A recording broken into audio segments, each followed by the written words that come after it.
This is a really important video about a stabbing that took place in Tallaght in Kilnamanagh this evening at 6 p.m.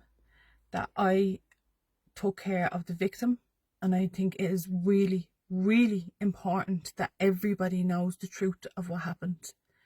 So it was at the roundabout at Parkhill Heights in Kilnamanagh, where you go through the gap to get out to the Lewis there over at Kingswood. And I was driving over to my mother-in-law, and I saw maybe 30 teenage young fellas at the roundabout, 3 or 4 cars parked up, maybe 5 or 6 adults and one particular woman, all shouting. And then I saw this man standing there, completely dripping in blood from his head right down to his toes. His entire body was covered in blood, and it was pouring blood out of his head. So I pulled over my car and I got out. And I said to the woman who was shouting at everybody, what the fuck's going on? And she says, he's after been assaulted, he's after been attacked, pointing at the man. So at that point, I just told everybody to get away. And I said to the man, he said, please help me, please save me. So I brought him over to where my car was parked, which was about 10 foot away from where I had found him. And I just told him, come on over here, I'm going to help you. We're going to phone you an ambulance. I'm going to get the police. Blah, blah, blah, blah. So the young fellas, the teenagers, all kind of 30 of them, kind of dispersed off into Kilnamanagh Green there. There was 2 other fellas, they were in their 20s, they had a car, they pulled over, kind of blocking them, and they were helping me. So eventually called the ambulance, called the police. There was people from Kilnamanagh, from the area, adults and teenagers, grown-ass adults, same age as myself, 40 years of age, coming over shouting that the man was a paedophile, that he had his trousers down, that he was wanking on the roundabout, that he was taking his clothes off over at the playground in Kilnamanagh. Now this was miles away from the playground in Kilnamanagh. And that was why what had happened to him, okay? So I had been sitting with this man for about 10-15 minutes. And I knew that that man had not done that. And you can say, how the fuck did you know that? Maybe he did, maybe he did. I knew straight away that that man had not done that. But I later went on to find out that he in fact had not done that. And what is really going on where we live at 6 o'clock in broad daylight in our areas. There is a gang that is going around, and they're children.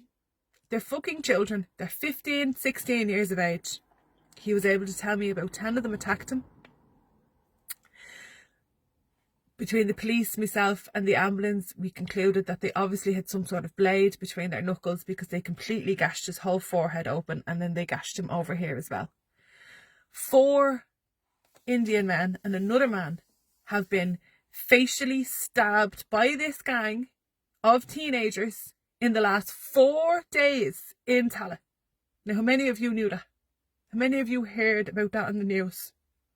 So your teenagers from your area are going around stabbing innocent men in the face. This particular man, and I'm not going to use his name, and I'm not going to use the video. I'm sure if you have a teenager, go and ask them. The videos are all over Snapchat. Was walking to his temple to pray. That's what he was doing. He was just walking down the fucking road is what he was doing. And he was attacked from behind by these, I don't know what you'd call them. I love animals, so I wouldn't call them animals. By these absolute scumbags. They punched him in the head with what I can only assume was a blade between their knuckles. He went down to the ground. He's badly injured, completely covered in blood. I'm going to guess he's got massive head injuries because the blood did not stop pouring from his nose the whole hour that I sat with him waiting for an ambulance. An hour. I gave him a blanket out of my car. I gave him a pair of cycling shorts I had in the blue to put some compression on the wound. And the police claim I got gloves. And I sat with him and I told him the whole time that he was going to be okay. And I was so sorry that this had happened to him. They stripped him of his clothes. They took his trousers off him. They took his underwear off him. They took his shoes. They took his phone. They took his bank cards. They took everything. And they left the man literally for fucking dead, to be perfectly honest with you. As much as he was standing, they very, very easily could have killed him with what they done to him. The man gave me his name, his phone number, his address. He told me about his family in India. He told me about why he's in this country. He came here a week ago. He is working for Amazon. He is so highly intelligent and qualified at what he does. India brought him here because there was no Irish person who was capable of doing what he does. He went to one of the most prestigious colleges in India and has one of the highest qualifications in his field. He has a little 11-month-old baby at home and a wife. He was so extremely polite to me the whole time. All he could say was thank you, thank you, thank you. He was so embarrassed. I had given him the blanket to cover himself up. He was so embarrassed. He was visibly shocked, completely shocked. After the ambulance came and the guards left and all the rest of it, he had given me his address and told me he stayed with a friend. He had come to stay with a friend here. And I went to that address and I rang the doorbell of the apartment and nobody answered. And then with that, this little girl came out of the underground car park and was going into the apartments. And I said to her, do you know number such and such? And she said, yeah, that's where I live. And I went, do you have a friend who stays with you called such and such? And she said, yeah, that's my dad's friend. And I said, who's at home? And she said, my mum, my dad, and her sibling. And she brought me up to her apartment. And I had to break this horrific news to these. Really, I can't even begin to describe the nicest family you could possibly meet. They were just horrified. She's a nurse in Crumlin Hospital. The man frantically ran around, getting clothes for his friend, a towel for his friend, food. They thought he was asleep in their spare bedroom. And she sat and she cried at me and told me what an amazingly kind and gentle man he is. I told her what they said and why they had done that to him, and she said there was no way possible. She said, I know this man 20 years. She said he is the most gentle soul ever. She said, I warned him. She said, I told him it's not safe here. Do you hear that? It's not safe here. It's not safe here where we live, in our community, at 6 o'clock in broad fucking daylight on a Saturday. It's not safe here. It is not safe here. There are teenagers going around stabbing people in the face. Innocent people. The guards aren't doing anything about it. They can't catch them. They don't know who they are. They're not afraid of it.